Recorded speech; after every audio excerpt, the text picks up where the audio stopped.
You wanted your Fenders and Gibsons and you wanted that, but most of us could only afford PVs, right? So Right. a lot of us started off on PV equipment. My first amp was an Alamo, and I graduated to a PV. Now I wish that I still had the Alamo because they're worth $1 million. Really? I don't even know about Alamos. Yeah, they were kind of a Fender, almost damn near a lawsuit amp. They were so much like Fenders, but they were little. Their transistors were probably less expensive. They were more affordable. And but the tone that you would get out of those, it's not what you wanted then, but it's what you want now. Right. And they're worth a ton of money now. Right. These, I don't see one here, but there's a little bitty tiny PV called a Decade that got really popular recently because that Queens of the Stone Age dude said that that's what they recorded their first, I don't know, their last 3 albums on or whatever. I can't remember the lore of it. And then they went up to like $1,000 for like this $20 amp. It's crazy. I've still got 2 of them. I forgot to take them in to Archie's. I need to take them in and sell them. I don't need them.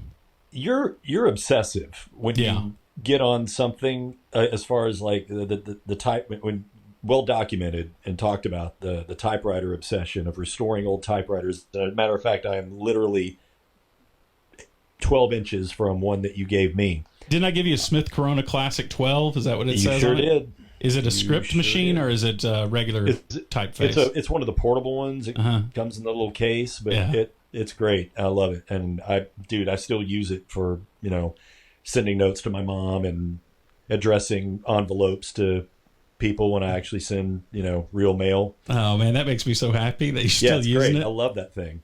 But I think, it's my observation that you're very obsessive when it comes to when you get your eyes set on something, you want to have 50 of them. That is true. And then maybe you'll move on to another thing. Didn't you? And stop me if I'm talking out of turn here, out of line. But didn't you go through a gun phase at one point, or am I wrong on that? No, I never went through a gun phase. Like I have guns, but I never got obsessive and collected a bunch of different ones. I have.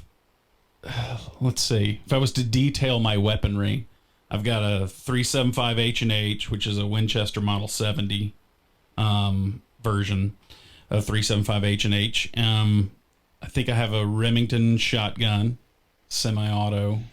No, not semi-auto. What am I talking about? Pump action. Pump. And I've got a couple of handguns. One of them is my grandfather's old 38 that had been bored out to be a 38 special. It was war surplus. They were real popular. As a matter of fact, it's the same kind of gun that Oswald used to kill Tippett. And believe me, I did not get it because of that. I got it before I even knew that. But it was war surplus, and they went through and they nickel-plated these things and then bored them out and then sawed off the barrel and then sold them in bulk. And it was a real cheap gun in the day. But and then I have my concealed carry.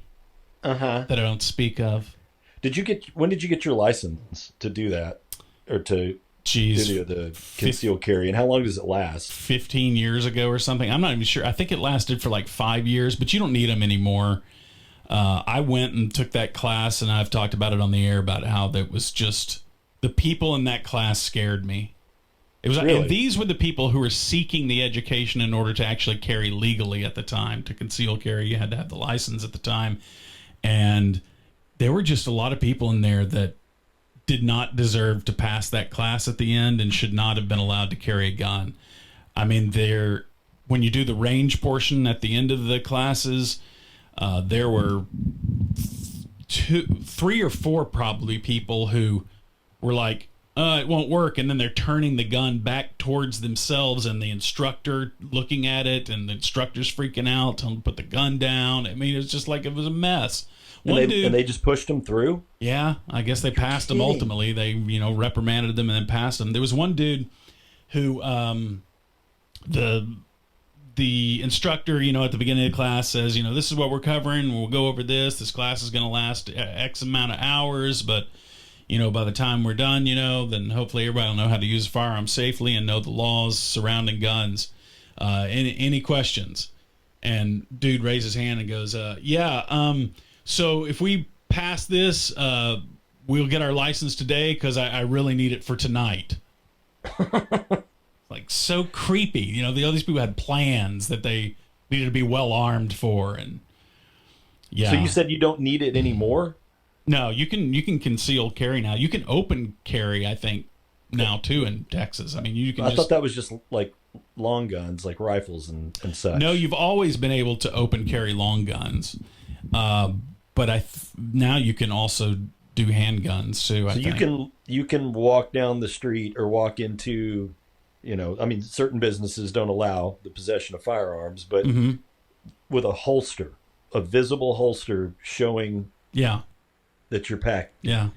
And you can also conceal it to where if you get, you know, the cop needs to investigate you or whatever, or you're a person of interest and they lift up your shirt and you've got your 38 under your belt, that's perfectly okay as well, as long as it's legal and registered to you and whatnot. I'm pretty sure that's the law.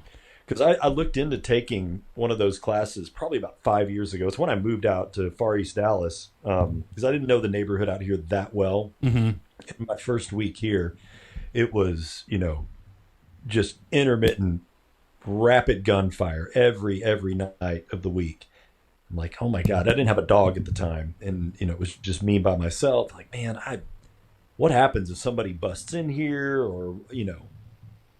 So I ended up bought a 38 and had looked into getting my license, and that's like an 8-hour class. I mean, that's you're there all damn day on a Saturday, or you break it up into two separate parts, Saturday and Sunday. I was just curious, you know, what that entailed and if you had to do that. But I mean, growing up mainly in Texas, and I mean, you're a Mississippi kid, right? You grew up around it, right? Right. You grew up around hunting and just firearms as a way of life. It was a culture. It was that way for me. As liberal as I am, I have no issue with, you know, responsible legal gun ownership. No problem with it at all. I prefer having one. I'd like to have more, you know, because there's a couple of pieces that I think would be really cool to have. I'd love to have a really good shotgun, and I really want one of those military spec Springfield 1911 45s. You know, the side pieces that they had in World War II. They still make those. I'd love to have one of those, but I bought a 38 revolver because I didn't want it to jam. Is it a hammerless revolver, or it's one of the chief specials? You know, little, like basically one that the cops would put that they'd carry in their ankle holster, or maybe it was like their secondary sidearm. But yeah, I keep that in a safe in my bedroom. You know, but I don't know. It's always funny to me that my family up north is the perception and the way people look at firearms. They just think of the South as just everybody's walking around with, you know, like it's the Old West. Holstered up. Maybe in a lot of ways it is, but they just don't understand how can you even want to have a gun in your home? Yeah. And like I said, you know, I'm probably a more civil rights minded person and more progressive in my politics, but yeah, don't take my guns away. But you're gun toting, otherwise you're Yosemite Sam. Dude, it's fun, man. There's nothing better. It is fun to shoot. Firing a freaking handgun at something. All right, you ready to get serious? No. This isn't serious. I'm just showing you this anyway. You know who that is?